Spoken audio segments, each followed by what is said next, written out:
I need you guys to start heading for the high school. Rescue is on scene. They have CPR in progress for a student. A high school track team practice ends with a 14-year-old girl in cardiac arrest. Kids fall down after the races, sometimes catch their breath, they lay on the ground.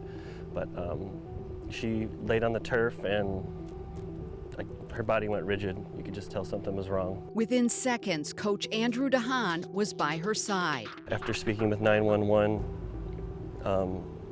I felt like her pulse was going away. Another coach ran to the nearby concession stand to get an automated external defibrillator, or AED. I started CPR as he ran away.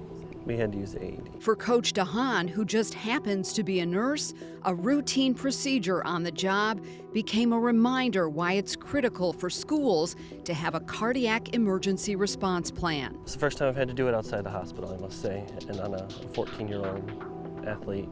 It was definitely a shock to get all that started, but in the moment, you do what you have to do. It's probably yours and you forgot about it. Now, 6 months later, Alyssa Atkinson has a defibrillator implanted in her chest, and she's recently been given the clear to resume athletic activities. It could have been so different if my coaches didn't know what they were doing. Still to this day, I have no idea why this happened to her. We've had everything from MRIs, scans, EKGs, echoes, blood work, and they still cannot find a reason why this happened to her. Less than a year before that moment, Governor Gretchen Whitmer joined the NFL's Damar Hamlin to sign a new law requiring every public school to have a cardiac emergency plan by this fall. It followed Hamlin's on-field cardiac arrest. Democrat John Fitzgerald was one of the lawmakers behind it. What we really find is that this is something that schools have been preparing for decades. They've acquired the AED, they've acquired the knowledge, but to then actually put that in one place in a cardiac emergency response plan, to train for that, to be familiar with what will happen in that event, that may not be as formalized. I asked public school districts in 4 mid-Michigan counties for their cardiac emergency response plans. Only one, DeWitt, fully complies with Michigan's 2024 law. Others, like Okemos, have very strong plans, but may be missing a requirement or two. However, just because it's not on paper doesn't mean districts are not ready. Michigan Center Schools Superintendent Brady Cook says he's glad the state is forcing every district to have a plan.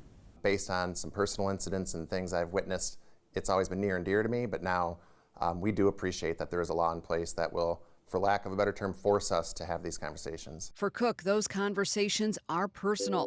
He survived cardiac arrest in 2019 and again in January of 2025.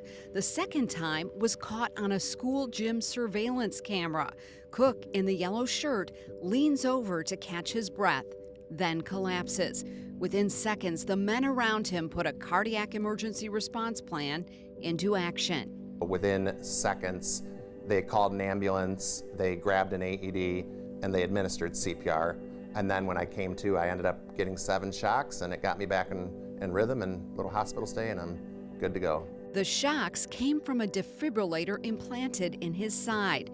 If it failed, one of the men had already retrieved an AED from just outside the gym. A very common thing is when someone goes down, a lot of people think it's a seizure, or they think the person passed out or something, not knowing that potentially the heart has stopped and oxygen is not getting to the brain. So the education that's a little more present now is that you need to respond as if it is a cardiac event, and you need to act quickly, because literally every second you don't, the potential for a bad outcome gets worse. That urgency is what Michigan's My Heart Safe School program has pushed since 2013, honoring nearly 1,000 schools for cardiac safety. With many schools already prepared, the Education Department will not be enforcing the new law. It's strictly an honor system.